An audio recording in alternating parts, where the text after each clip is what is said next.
आज की कहानी उस जगह की है जिसे हिंदू धर्म में सर्वाधिक पवित्र आध्यात्मिक स्थानों में से एक माना गया है, काशी। एक रात साहिल अपनी साइकिल पर सवार घर की ओर जा ही रहा था कि उसने देखा बीच रास्ते में कंस्ट्रक्शन का काम चल रहा था, जिसके बाद उसे अपना रास्ता बदलना पड़ा। साहिल इस अनजान रास्ते पे कुछ ही दूर आगे ही गया था कि उसे एक कब्रिस्तान दिखा, जहाँ तेज हवाओं और झुंगरों के अलावा कोई आवाज़ नहीं थी। साहिल आगे जा ही रहा था कि उसे ऐसा लगा जैसे उसे किसी ने आवाज़ दी हो। इतना सुनते ही साहिल तुरंत पीछे मुड़ा, जहाँ उसे पहली नज़र में तो कोई नहीं दिखा। फिर उसने अपनी हल्की सी नज़र दीवार की तरफ मोड़ी, जहाँ उसे दो चमकती हुई आंखें देख रही थी। इतना देखने के बाद साहिल का खून मानो ठंडा पड़ गया था। फिर क्या, साहिल बिना समय गवाए घर की ओर चल पड़ा। पर पता नहीं क्यों जो साइकिल वो इतना आसानी से चला रहा था, उसे अब चलाने में इतना जोर क्यों लगाना पड़ रहा था। साहिल अभी सोच ही रहा था कि धीरे से उसकी कान में एक आवाज़ आई, मुझे साथ लाने के लिए शुक्रिया। इतना सब सुनते ही साहिल ने तेजी से ब्रेक मारा और तुरंत पीछे मुड़कर देखा, जहां उसे कोई नहीं दिखा। जैसे तैसे कर साहिल सीधा घर पहुंचा। तब उसकी सांस में सांस आई। घर पे बिना किसी को कुछ बताए वो खाना खाकर तुरंत सोने चला गया। सोचा जल्दी सो जाऊं तो ये सब भूल जाऊंगा। उसने रूम की लाइट बंद की और चादर ओढ़कर सो गया। साहिल अभी आधी नींद में ही था कि फिर से उसके कान में एक आवाज़ आई, साथ चलाने का शुक्रिया। इतना सुनते ही साहिल बेड से नीचे जा गिरा और डर के मारे उसकी चीख निकल गई।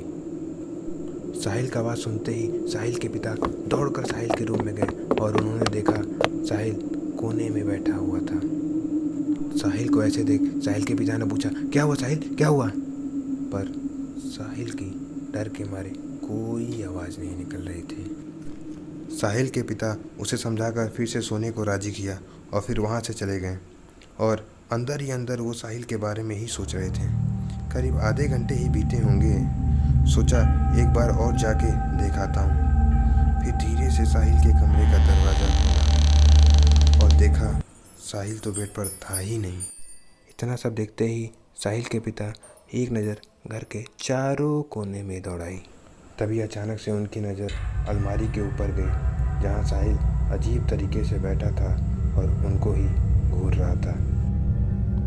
फिर क्या, साहिल के पिता ने जैसे तैसे कर साहिल को नीचे उतारा और सोचा आज की रात साहिल के साथ ही सो जाता हूँ।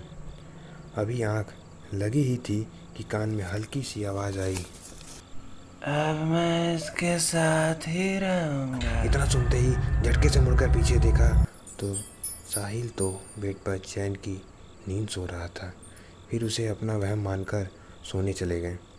फिर सुबह अचानक एक हल्की सी धीमी सी कैंची चलने की आवाज़ उनके कानों तक आई, जिससे उनकी नींद टूट गई। और उसके बाद उन्होंने जो देखा जिससे पूरे शरीर में सनसनाहट सी दौड़ गई।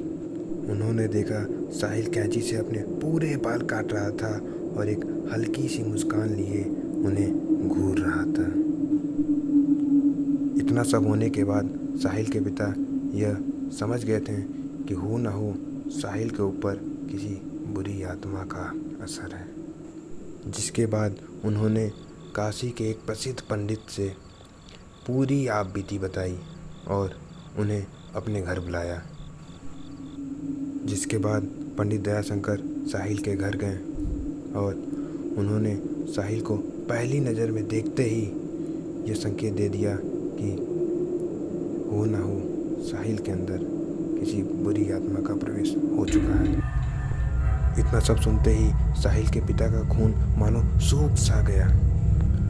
फिर पंडित दयाशंकर ने साहिल के पिता को बताया साहिल को बचाने का सिर्फ एक ही तरीका है, वह यह है कि साहिल के अंदर जो बुरी आत्मा है उसको किसी और पुरुष या जानवर के ऊपर भेजना होगा। साहिल के पिता बिना देरी किए पंडित दयाशंकर के साथ मिलकर अनुष्ठान शुरू कर दिया।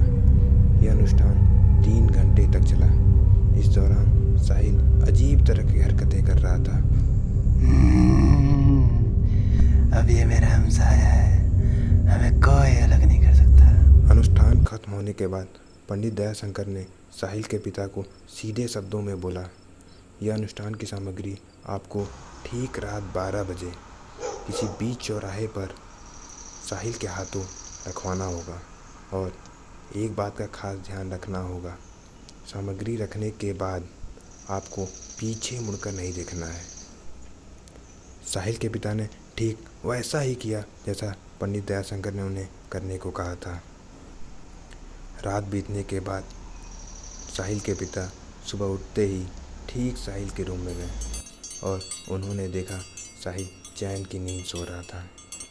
उसके बाद वह तुरंत अनुष्ठान की सामग्री को देखने बीच चौराहे पर गए और वहाँ उन्होंने जो देखा, उसके बाद उनके मन में एक अजीब सा डर आ गया, क्योंकि जो अनुष्ठान की सामग्री थी वह अपने स्थान से बिखरी हुई थी। तो दोस्तों, ये थी डर की अनदेखी कहानी मेरी जुबानी। अगर आपको ऐसी ही कहानी सुनने का शौक़ हो तो आप मेरे चैनल को लाइक, सब्सक्राइब और शेयर कर सकते हैं।